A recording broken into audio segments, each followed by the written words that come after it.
everyone, welcome back to Studio 33. As you can see by my hands, I'm just going from one piece of art to another today. I was just trying to do a double dip and it didn't turn out exactly how I wanted it to turn out. So I've now just blended all the colours that were on the original tile. This is just a 20 centimetre by 20 centimetre tile I'm making a trivet out of. So I've just added some more white paint to the paint that had a little bit of green in it there. And I'm just about to do another double dip to show you how to do one of those. So a double dip is basically where you get a tile or a canvas and you get another one the same size. You put the paint on the first one, get the other one, squish it down and pull it up. It makes a beautiful effect, and I've done a lot of lovely coasters over the time I've been doing my artwork. And it's a very simple technique for beginners, but it's also a very effective technique for the experienced people as well, because they just make lovely coasters and you can use the colours that suit your client. They might want certain decor colours and they just look really, really lovely, particularly when you do a coat of resin with a bit of glitter in later. And I'm just a glitter fiend. I do love my glitters. I think I've got about 75 different colours there. So that's for another day.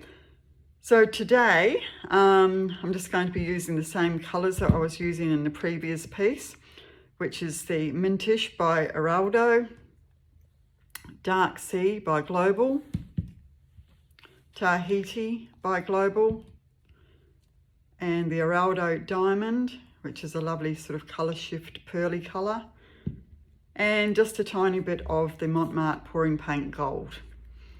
Right, and the base is just Araldo White, and everything I use has been used with the pouring medium that is just Australian Floetrol, nothing else. So no glue, no water, no silicone or anything else, just literally Australian Floetrol. Okay, so what I'm going to be doing is a little chevron pattern. It does a really lovely double dip. Now you don't need to put a base coat under if you're going to be laying down a lot of colour like what I am now. You can keep on doing your chevrons until the whole piece is covered. I won't do that today. I wanted a bit of a white background, so I'll be careful not to lay too much paint. Now this Dark Sea is very dominant, so I'll leave a little bit of a gap there where it's not going to be. And the Tahiti. So you just drizzle it however you like, any way you like. I quite often also just do some little blobs of colour, like with the gold. Instead of putting the gold all over and it's sort of showing through everywhere, I just put a few little blobs here and there, and they just become little feature colours. So you can do what you like, really. It's just always take photos as you go, or a video, and that way you can go back to it later and see what you've done, and then you can try and duplicate that if you want to, if you've loved it. So I'll just hit this now with the heat embossing tool, just to burst any bubbles.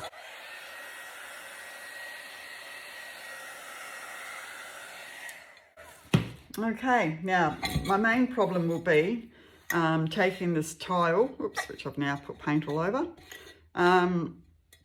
when I place it down, being able to lift it off. Sometimes even with the little 10 by 10 tiles, it's hard to pull them apart. So wish me luck, and we'll see what we get on the other side. So it's quite heavy and don't want it to stay sitting there for too long. Otherwise the weight of it will push all the paint out, and you don't want to do that. So just make sure it's touching on all corners.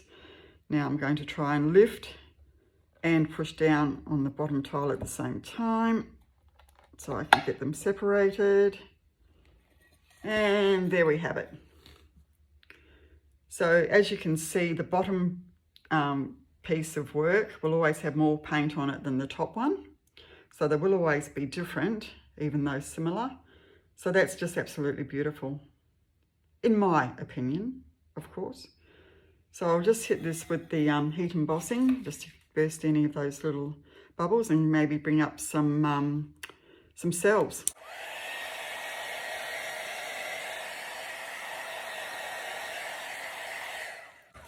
You can see how that deep sea's come up. It's just so rich. It's really lovely. So that's a very beautiful trivet there. Anyone that's got those colours in their kitchen would just love that. And the other one's very nice too. I'll just pop this one down.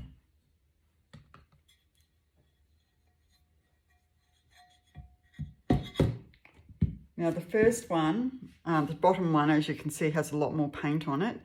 And the paint's come over the edges, so you don't need to worry about your edges, whereas the top one doesn't have much on the edges. So I'll have to go over those later and just make sure that there's enough paint to make sure that all the edges are done.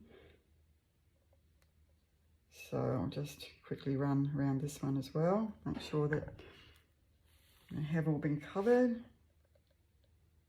Okay, and as usual, when you pop this up on your little upside down cups to dry, make sure that you catch any of the drips that are running down the side so that your composition doesn't run down the side with them. So I'll just hit this now with the heat gun.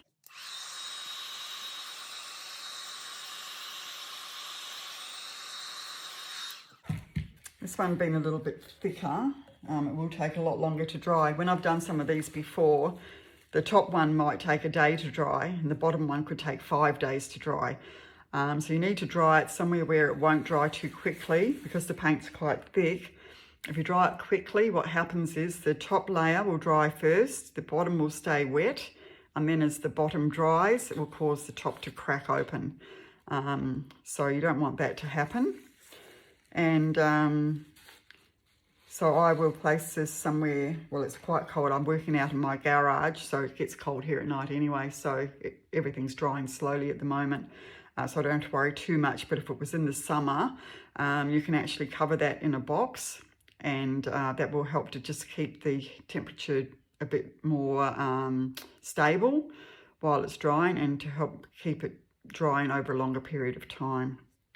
Okay, now we could do some things to this, but I think I'll just leave it. I think that's quite nice how it is. You can sit and fiddle and, you know, as much as you like. Sometimes it's better just to leave things alone. I can see like a bird here. There's an eye and a beak. It's amazing what you can see in these things.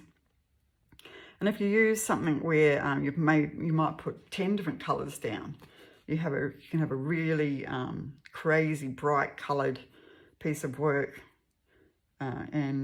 Whereas today I've just used mainly the one colour palette with that little bit of gold. Okay, so I hope you enjoyed that, guys. I'll bring you down for a close-up. So here's the one that was on the bottom.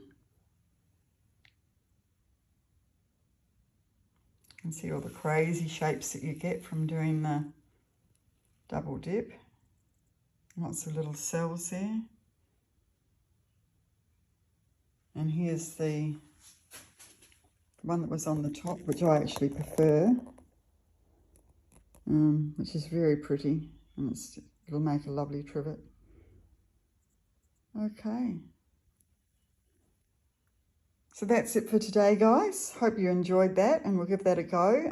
As I say, if you try that with the little 10 by 10 tiles, it's a good way of practicing it, and I'm sure you'll get some wonderful results. Okay, until we see you again, if you'd like to subscribe to my channel, I'd really, really appreciate that. And thanks so much to those of you who have already done so. See you around soon. Bye.